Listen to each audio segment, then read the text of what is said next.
Friends ನಮಸ್ಕಾರ. ಸುಗುಣ ಜೀವನ YouTube ಚಾನಲ್ಗೆ ಸ್ವಾಗತ. ನಾನು ನಿಮ್ಮ ಪ್ರೀತಿಯ ಸುಗುಣ. ಯಾರೆಲ್ಲ ನನ್ನ ಚಾನಲನ್ನು ಸಬ್ಸ್ಕ್ರೈಬ್ ಮಾಡ್ಕೊಂಡು ವೀಡಿಯೋ ನೋಡ್ತಿದ್ರು ಅವರೆಲ್ಲರಿಗೂ ಕೂಡ ಥ್ಯಾಂಕ್ ಯು. ಹಾಗೆಯೇ ಯಾರೆಲ್ಲ ನನ್ನ ಚಾನಲನ್ನು ಸಬ್ಸ್ಕ್ರೈಬ್ ಮಾಡದೆ ವೀಡಿಯೋ ನೋಡ್ತಿದ್ರು ಪ್ಲೀಸ್ ಸಬ್ಸ್ಕ್ರೈಬ್ ಮಾಡ್ಕೊಳ್ಳಿ. ನಾನು ಇವತ್ತೊಂದು ಸ್ಪೆಷಲ್ ರೆಸಿಪಿಯೊಂದಿಗೆ ಬಂದಿದ್ದೇನೆ. ಹೀರೆಕಾಯಿ ಬಜ್ಜಿಯನ್ನು ಮಾಡಿ ತೋರಿಸ್ತಾ ಇದ್ದೇನೆ. ಹೌದು, ಹೀರೆಕಾಯಲ್ಲಿ ಚಟ್ನಿಯನ್ನು ಮಾಡಿರ್ಬೋದು ನೀವು, ಹಾಗೆಯೇ ಬೇರೆ ಬೇರೆ ರೀತಿಯಾಗಿ ಮಾಡಿರ್ಬೋದು. ಬಟ್ ಹೀರೆಕಾಯಲ್ಲಿ ಬಜ್ಜಿಯನ್ನು ನಾನು ಸ್ಪೆಷಲಾಗಿ ಮಾಡಿ ತೋರಿಸ್ತಾ ಇದ್ದೇನೆ. ಹೌದು, ಇದನ್ನು ನೀವು ಕೂಡ ಟ್ರೈ ಮಾಡಿ. ನಾನು ಮಾಡುವಂತಹ ಪ್ರತಿಯೊಂದು ರೆಸಿಪಿಗಳು ನಿಮಗೆ ಇಷ್ಟವಾದರೆ ಖಂಡಿತವಾಗ್ಲೂ ಫ್ಯಾಮಿಲಿ ಫ್ರೆಂಡ್ಸ್ ಜೊತೆ ಶೇರ್ ಮಾಡಿ. ಹಾಗಾದರೆ ಹೀರೆಕಾಯಿ ಬಜ್ಜಿ ಮಾಡೋದಕ್ಕೆ ಏನೇನು ಇಂಗ್ರೀಡಿಯೆಂಟ್ಸ್ ಬೇಕು ನೋಡ್ಕೊಂಡು ಬರೋಣ ಬನ್ನಿ. ನಾನಿಲ್ಲಿ 2 ಹಸಿರು ಮೆಣಸಿನಕಾಯಿನ ತೊಗೊಂಡಿದ್ದೇನೆ. ಒಂದು ಅರ್ಧ ಸ್ಪೂನ್ ಆಗುವಷ್ಟು ಉದ್ದಿನಬೇಳೆ, ಹಾಗೆಯೇ ಕರಿಬೇವು. ಇದು ಸ್ವಲ್ಪ ಒಣಗಿಸಿ ಇಟ್ಕೊಂಡಿದ್ದೇನೆ ನಾನು, ಹಾಗಾಗಿ ನೀವು ಯಾವುದಾದ್ರೂ ಯೂಸ್ ಮಾಡ್ಬೋದು. ಹಾಗೆಯೇ ಒಂದು 2ರಿಂದ 3 ಬಳಕ ಅಥವಾ ಏನು ಸೊಳ್ಳಿ ಮೆಣಸು ಅಂತ ಏನು ಹೇಳ್ತೇವೆ ಅದನ್ನು ತೊಗೊಂಡಿದ್ದೇನೆ ನಾನು. ಹಾಗೆಯೇ ಸಾಸಿವೆ ಸ್ವಲ್ಪ ಒಗ್ಗರಣೆಗೆ, ಉಪ್ಪು, ಹಾಗೆಯೇ ತುಪ್ಪ.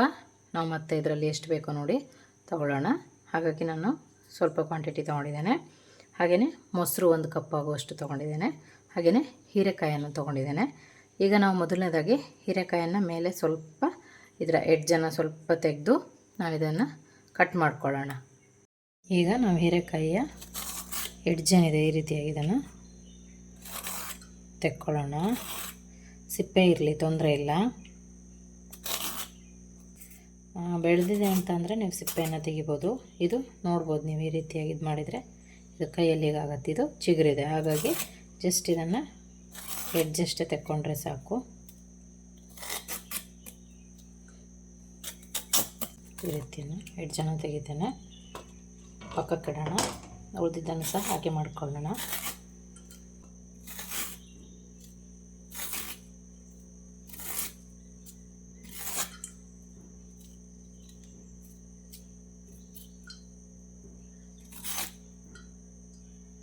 ಏನಿದೆ ಇದನ್ನು ನಾನು ತೊಳೆದಿದ್ದೇನೆ ಆಲ್ರೆಡಿ.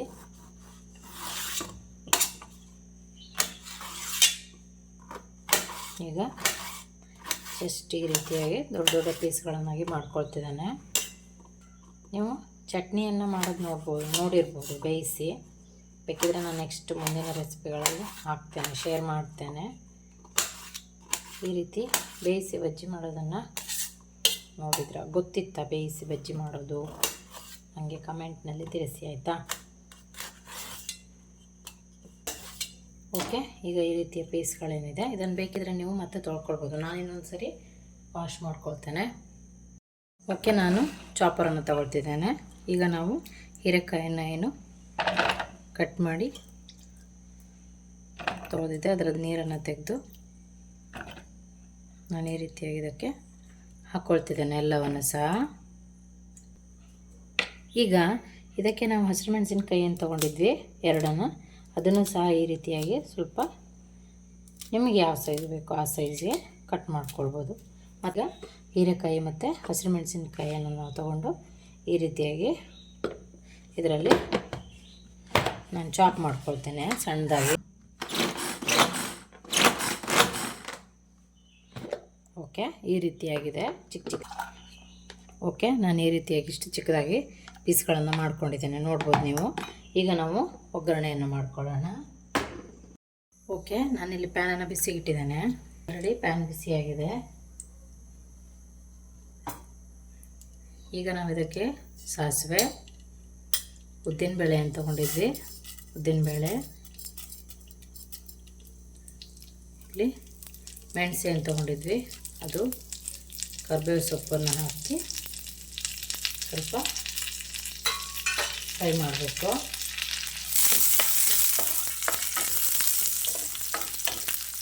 ಓಕೆ, ಈ ರೀತಿ ಫ್ರೈ ಆದ ನಂತರ ಈಗ ನಾವು ಹೀರೆಕಾಯಿಯನ್ನು ಏನು ಈ ರೀತಿಯಾಗಿ ಚಾಪ್ ಮಾಡಿ ಇಟ್ಕೊಂಡಿದ್ವಿ ಅದೆಲ್ಲವನ್ನು ಹಾಕ್ತಾ ಇದ್ದೇನೆ. ಓಕೆ, ಹೀರೆಕಾಯಿ ಎಲ್ಲವನ್ನು ಹಾಕ್ಕೊಳ್ತಿದ್ದೇನೆ. ಈಗ ನಾನು 1 ಸ್ಪೂನ್ ಆಗೋಷ್ಟು ಉಪ್ಪನ್ನು ಹಾಕ್ತಾ ಇದ್ದೇನೆ. ಮೊಸರು ಹಾಕೋದ್ರಿಂದ ಹೆಚ್ಚು ಹಾಕಿದರೂ ನಡೆಯುತ್ತೆ. ಉಪ್ಪು ಹಾಕೋದ್ರಿಂದ ಹೀರೆಕಾಯಿಗೆ ಇವಾಗಲೇ ಹೀರೆಕಾಯಿ ಚೆನ್ನಾಗಿ ಉಪ್ಪನ್ನು ಹೀರ್ಕೊಂಡು ಟೇಸ್ಟ್ ಆಗುತ್ತೆ. ಇಲ್ಲ ಅಂತಂದರೆ ನಿಮಗೆ ಸ್ವಲ್ಪ ಹೀರೆಕಾಯಿ ಸಪ್ಪೆ ಸಪ್ಪೆ ಅಂತ ಅನಿಸ್ಬೋದು. ಈ ರೀತಿಯಾಗಿ ಇದು ಚೆನ್ನಾಗಿ 2 ನಿಮಿಷ ಬಾಯ್ಲ್ ಆಗಲಿ. ಲಿಡ್ಡನ್ನು ಕ್ಲೋಸ್ ಮಾಡಿ ಇದು 2 ನಿಮಿಷ ಚೆನ್ನಾಗಿ ಬಾಯ್ಲ್ ಆಗಲಿ, ಬೇಯಬೇಕಾಯ್ತಾ. ಓಕೆ, ಈಗ ಹೀರೆಕಾಯಿ ಬೆಂದಿದೆ, ಎಷ್ಟು ಸಾಕು. ನಾನು ಗ್ಯಾಸನ್ನು ಆಫ್ ಮಾಡಿ ಇದನ್ನು ಈಗ ಆರಲಿಕ್ಕೆ ಬಿಡ್ತಾ ಇದ್ದೇನೆ. ಚೆನ್ನಾಗಿದು ಕೂಲಾಗಲಿ. ಓಕೆ, ನಾವು ಹೀರೆಕಾಯಿಯನ್ನು ಏನು ಬೇಯಿಸಿಟ್ಕೊಂಡಿದ್ವಿ ಇದು ಕಂಪ್ಲೀಟಾಗಿ ಆರಿದೆ, ನೋಡ್ಬೋದು ನೀವು, ಕೂಲಾಗಿದೆ. ಇದಕ್ಕೀಗ ನಾವು ಮೊಸರೇನು ಇಟ್ಕೊಂಡಿದ್ವಿ ಅದನ್ನು ಹಾಕಿ ಚೆನ್ನಾಗಿ ಮಿಕ್ಸ್ ಕೊಡಬೇಕು.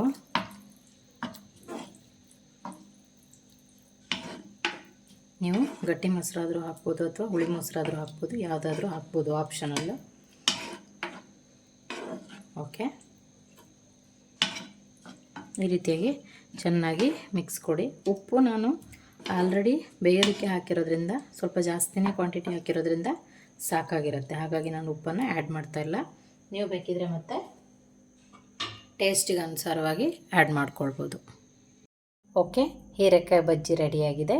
ನೀವು ಕೂಡ ಮನೇಲಿ ಟ್ರೈ ಮಾಡಿ ಹೇಗಾಗಿದೆ ಅಂತ ಕಮೆಂಟ್ನಲ್ಲಿ ತಿಳಿಸಿ. ಇನ್ನೊಂದು ಹೊಸ ರೆಸಿಪಿಯೊಂದಿಗೆ ನಿಮ್ಮನ್ನು ಭೇಟಿ ಆಗ್ತೇನೆ. ಅಲ್ಲಿವರೆಗೂ take care, bye. Thank you.